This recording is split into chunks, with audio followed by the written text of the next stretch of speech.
किस प्रकार अहम से भरा हुआ एक मनुष्य दूसरों की सहमति प्राप्त करने के लिए कोई भी हद तक गिर सकता है।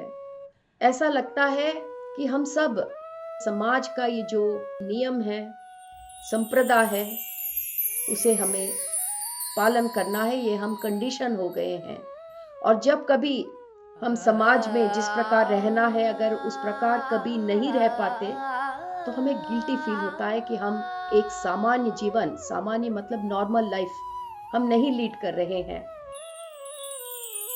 ब्रह्मानंदम।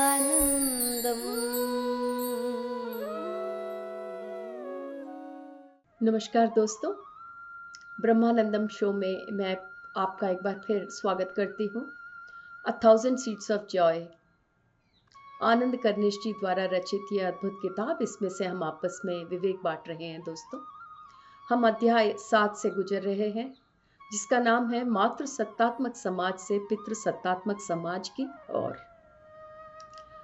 पिछले एपिसोड के अंत में माँ हमें उन दोनों बहनों की कहानी सुना रही थी जो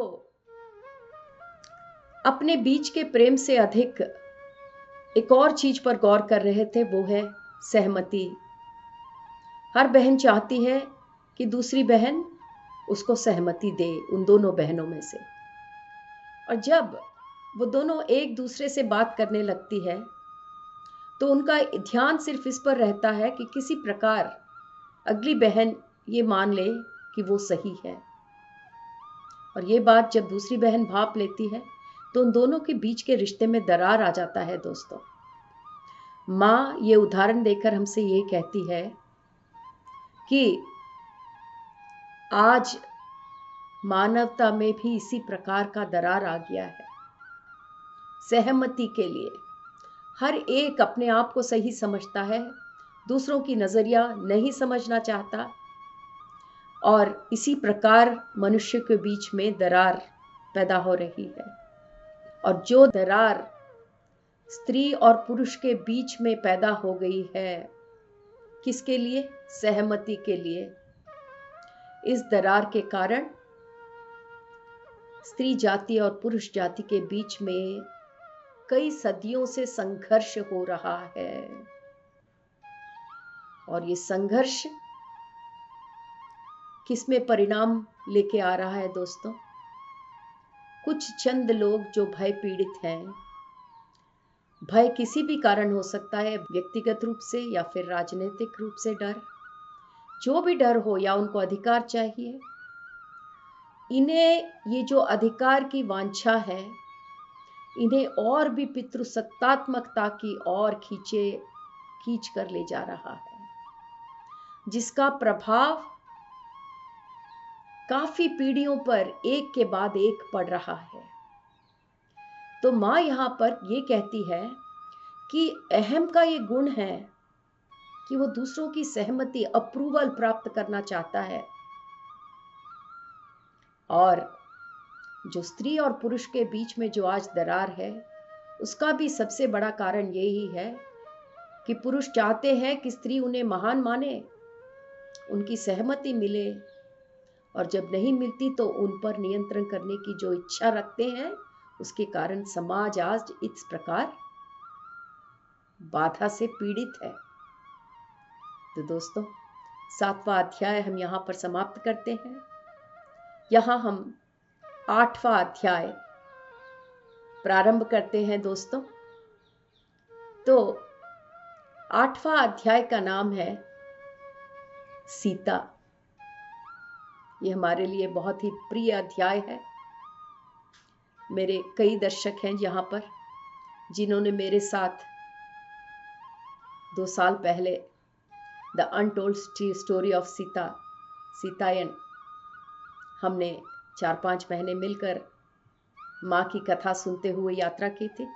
तो दोस्तों, आइए, आज हमारा ये जो 8वां अध्याय है वो माँ सीता के ऊपर है। ये जो अध्याय है, इसके प्रारंभ में आनंद कर्निश जी अपना एक प्रश्न पूछते हुए माँ से ये अध्याय प्रारंभ करते हैं। आनंद कर्निश जी कहते हैं कि माँ, आपने इतने देर से हमें कितना कुछ समझाया, आमोदन, सहमति के बारे में, अप्रूवल के बारे में, किस प्रकार अहम से भरा हुआ एक मनुष्य दूसरों की सहमति प्राप्त करने के लिए कोई भी हद तक गिर सकता है। आनंद कर्णेशी कहते हैं कि मैं इसे समझने में परेशान हो रहा हूं। ऐसा लगता है कि हम सब इतने कंडीशन हो गए हैं कि हमें समाज का ये जो नियम है, संप्रदाय है, उसे हमें पालन करना है। ये हम कंडीशन हो गए हैं।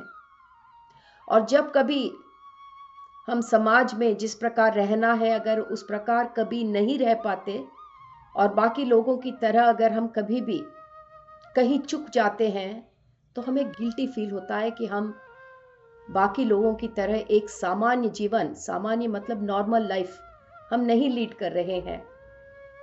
पर आनंद कर्णेश जी आगे बढ़ते हुए कहते हैं, पर माँ, ये समाज के जो काफी नियम और कायदे और संप्रदाय जो हैं, वो पितृसत्तात्मक व्यवस्था को बढ़ावा दे रहे हैं, जो मेरे दिल की जो आह है, जो दिल की पुकार है, उसके विरुद्ध है।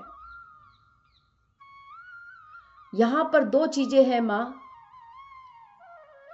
मेरा जो अंदर का, मेरा जो जिसे कहते हैं इनर नोइंग, मेरे अंदर की जो चेतना है वो कुछ और कहती है, पर ये समाज के कायदे कानून जो मुझे आदत हो गए हैं, जिसके हिसाब से मैं समाज में रहता हूं, वो पितृसत्तात्मक समाज की तरफ, उस निर्माण की तरफ उसको पूरा सपोर्ट कर रहे हैं।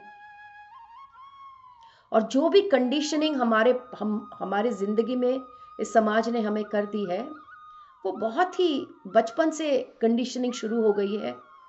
जब हम बहुत छोटे थे तभी से हमें माँ बाप ने, समाज ने, स्कूल में कई कहानियां और पुराण के जरिए, जैसे बाइबल हुआ, रामायण हुआ, हमें कितनी कहानियां सुनाकर हमें इस समाज के बारे में विभिन्न रूप से एक्सपेक्टेशंस कि समाज में इस प्रकार जीना है, समाज के कायदे इस प्रकार होते हैं, इसका रूप हमारे सामने कई कहानियों के द्वारा लाया गया है। उदाहरण के लिए रामायण की कथा में जो श्री रामचंद्र हैं, हमें ये बताया जाता है कि वो मर्यादा पुरुष हैं। उन्होंने समाज के नियम, लोगों की राय, उसको बहुत महत्व दिया। यहाँ तक कि सीता देवी के साथ, आपके साथ यहाँ पर माँ से बात हो रही है, जब आप सीता के रूप में जब आपने अवतार लिया, तो आपसे विवाह करते समय भी श्री राम ने समाज की मर्यादा को उल्लंघन नहीं किया। उसके दायरे में रहते हुए अपने राज्य के लोगों की राय, अपने राजमहल, अपने राज परिवार के लोगों की राय को मद्देनजर रखते हुए आपसे विवाह किया। तो माँ, मुझे एक बात समझ में नहीं आ रही कि आप ये बता सकते हो कि इतने महाअवतार श्री राम, जो आध्यात्मिक रूप से इतने एनलाइटेंड थे, क्या वो भी समाज की सहमति के लिए काम कर रहे थे? ये आनंद कर्णेशी का प्रश्न है दोस्तों। माँ ने हमें पिछले एपिसोड में ये समझाया है कि जो अहम है वो सिर्फ सहमति चाहता है लोगों की। तो यहां पर आनंद कर्णेशी पूछ रहे हैं कि श्री राम जी जो मर्यादा पुरुष कहलाते थे, अपने मर्यादा के दायरे में रहते हुए उन्होंने सबसे सहमति ली, तो क्या यहां उन्हें भी कोई आपत्ति थी? क्या उनके पास भी कोई समस्या थी, जैसे ईगो की समस्या? राम जैसे उत्तम पुरुष को समाज की सहमति क्यों लेनी पड़ी? क्या उनका अहम जाग उठा? चलिए मां के शब्दों में मां से उत्तर सुनते हैं। मां कहती है,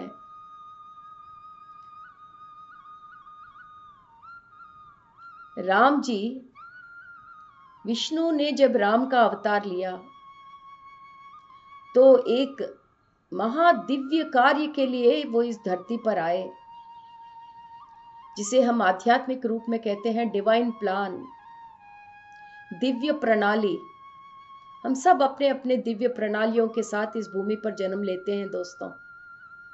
ऐसा नहीं है कि सिर्फ श्री राम जी ही दिव्य प्रणाली से लेते हैं, सब अपने अपनी दिव्य प्रणाली लेकर ही इस भूमि पर आते हैं।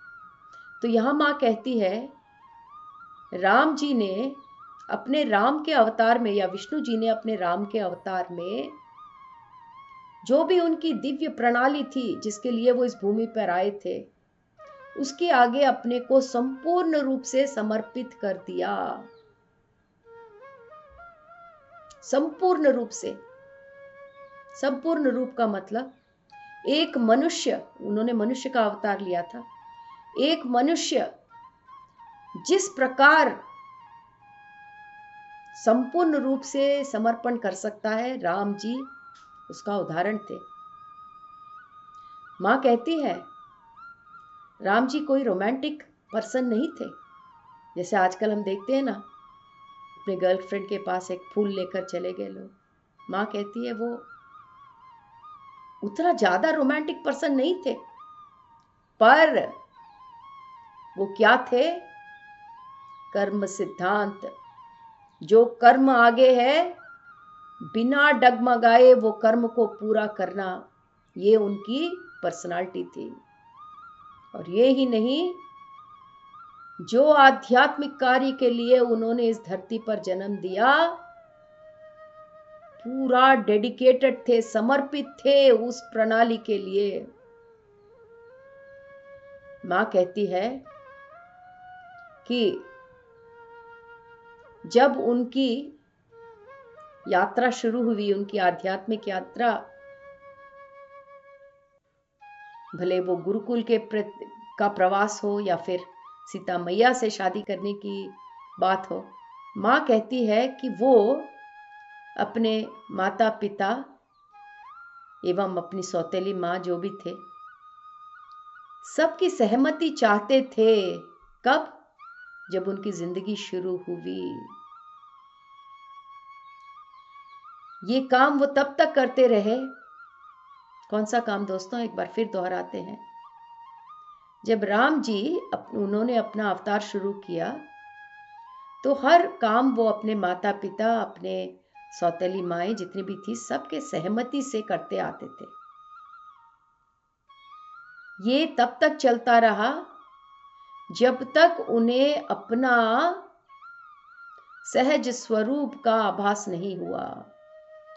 जैसे ही वो अपने ट्रू सेल्फ जिसे कहते हैं, अपना ट्रू नेचर जान गए, वहां पर लोगों से सहमति लेना बंद हो गया। राम जी के किरदार के बारे में, उनकी पर्सनालिटी के बारे में यहां पर मां बता रही हैं।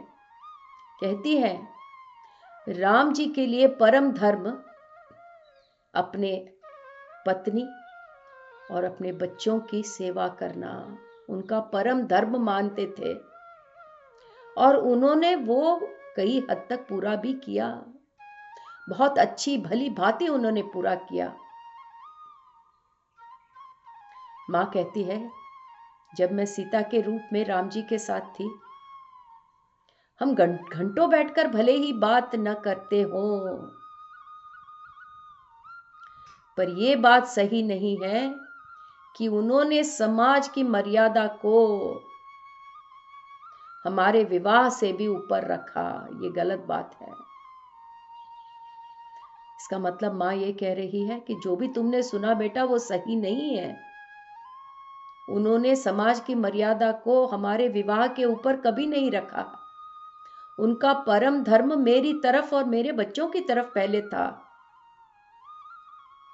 पर समय के साथ हमारे रिश्तों की कई बातें बदली गई और असत्य कहानियां, राम जी से जुड़ी हुई असत्य कहानियां रामायण के रूप में समय के साथ सामने लाई गई।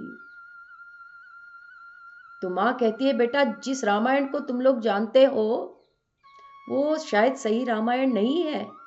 कई भाग उसमें बदल दिए गए हैं, क्योंकि जिस राम के साथ मैंने पृथ्वी पर अवतार लिया, उस राम ने कभी भी समाज की मर्यादा को विवाह के ऊपर नहीं रखा। राम जी का परम धर्म उनके स्त्री और बच्चे, उनकी पत्नी और बच्चों के प्रति था। राम जी अपने स्पिरिचुअल गाइड्स, अवधूत, उनके जो पवित्र गुरु थे, उन सब की राय लेते थे। जो भी करते थे सोच समझ कर करते थे। माँ कहती है कि जो रास्ते पर वो चले वो तो अवतार थे, और जिस राह पर राम जी चले उसके बाद क्राइस्ट भगवान और कितने महापुरुष उसी मार्ग पर आगे बढ़कर एनलाइटेंड हुए। तो माँ का ये उत्तर सुनकर आनंद कर्णेश जी कहते हैं, अच्छा, पर माँ, पुराणों के द्वारा जो हमारे तक कहानियां आई हैं, हमने ये सुना है कि राम जी को 14 साल के लिए अपने सौतेली माँ कैकेयी के अनुग्रह पर, डिमांड पर जंगल जाना पड़ा। और हम ये भी जानते हैं कि वो माँ कैकेयी ने अपने बेटे को राजा बनाने का जो उनकी इच्छा थी उसे व्यक्त किया। हम जो कहानी हमने सुना है उसमें हमें ये भी ज्ञात होता है कि वनवास में जब आप थे सीता के रूप में, तो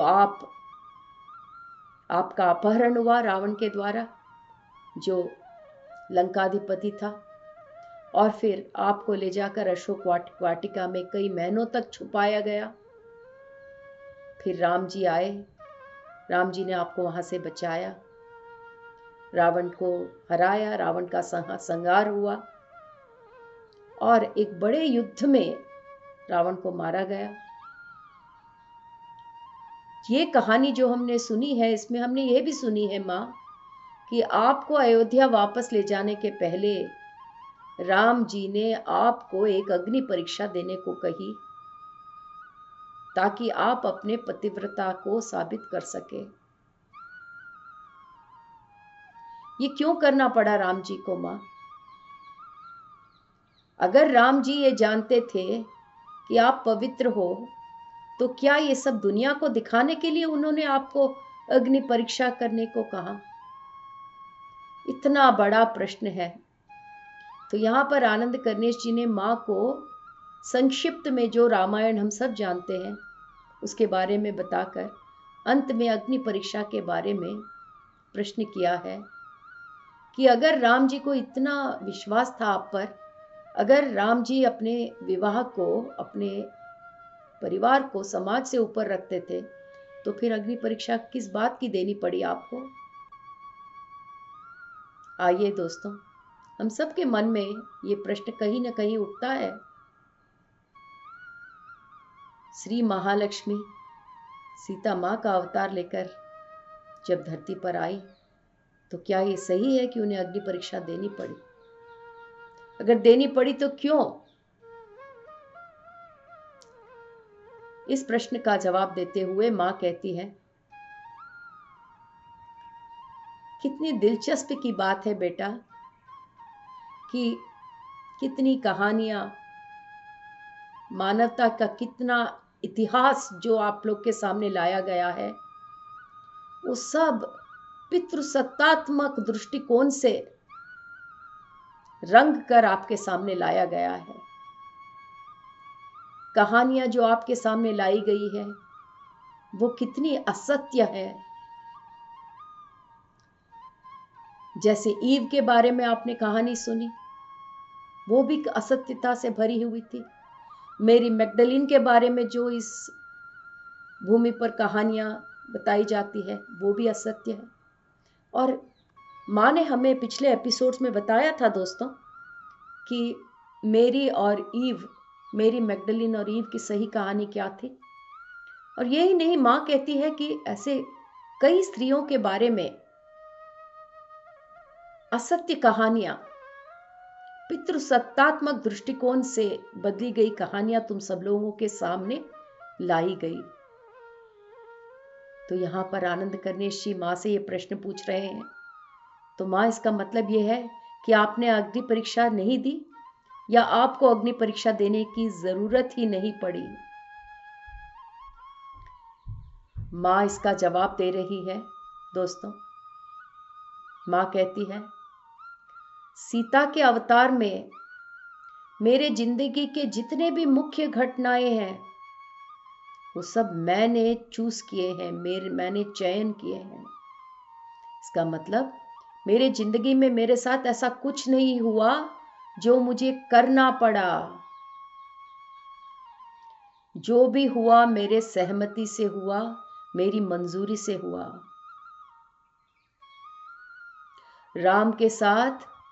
श्री राम के साथ वनवास जाने का निर्णय मेरा था। मेरी आत्मा ये चाहती थी कि जंगल जाकर रहे। मेरा अपहरण हुआ वो भी मेरी इच्छा से हुआ। मेरी आत्मा चाहती थी कि मैं जान सकूं कि अकेलापन क्या है। मैंने रावण के द्वारा जो अपहरण कांड हुआ है उसकी सहमति मैंने आत्मा के स्तर पर मैंने ही दी है। हम तीनों के बीच में एक आत्मा का कॉन्ट्रैक्ट था। मेरे श्री राम और श्री रावण के बीच, हम तीनों के बीच एक सोल कॉन्ट्रैक्ट।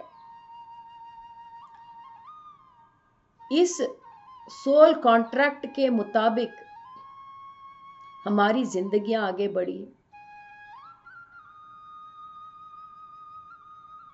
जैसे ही श्री राम और मैंने हमारे नीचे के चक्र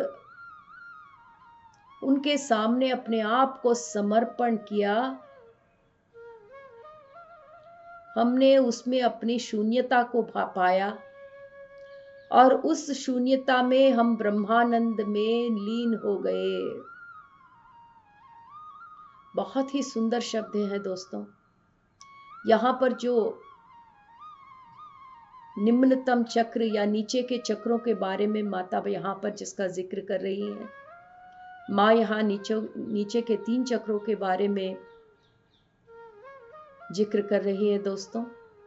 पहला चक्र मूलाधार चक्र, दूसरा चक्र स्वाधिष्ठान चक्र, तीसरा चक्र मणिपूरक चक्र। लक्ष्मी जी का यह कहना है कि जब श्री राम और मैंने इन चक्रों के एनर्जी के सामने अपने आप को संपूर्ण रूप से समर्पित कर दिया और जब उससे एक हो गए तो वहां अपने आप को हमने शून्यता में पाया। वो शून्यता जहां हमें ब्रह्मानंद मिला और उसमें विलीन हो गए। वहां हमने अपने आप को पहचाना कि हम कौन हैं। और जब हमने अपने नेचर को जाना, अपने सही रूप को पहचाना कि किस प्रकार हम एक बड़े कार्य के लिए इस धरती पर आए हैं, उसके बाद ही जब राम ने पहचाना कि वो कौन है, तभी उन्हें सारी शक्ति मिली रावण को हराने की। क्योंकि रावण कोई छोटी मोटी हस्ती नहीं थी। रावण एक बड़ा तपस्वी था जिसने इस विश्व की हर शक्ति को अपनी मुट्ठी में कर रखा था। ऐसे रावण को हराना कोई बच्चों का खेल नहीं था। श्री राम अगर कर पाए तभी कर पाए जब वो पहचान पाए कि वो कौन है। जब तक वो अपने आप को एक मनुष्य के रूप में देखते रहे, वो अपना धीरज नहीं बटा पाए। पर जब वो अपने आप को पहचाने अपने अंदर की शून्यता से कनेक्ट हो पाए, तब वो सारी शक्ति उन्हें मिली जिसके द्वारा उन्होंने रावण से युद्ध कर पाए, रावण को हरा पाए। तो दोस्तों, आज का एपिसोड मैं यहाँ समाप्त करती हूँ। अगले एपिसोड में हम और भी जानेंगे कि रामायण में ऐसे कौन सी चीजें हुई थी जो हम नहीं जानते। रामायण को सही तरह से हम माँ लक्ष्मी के मुख से सुनेंगे। तब तक के लिए धन्यवाद।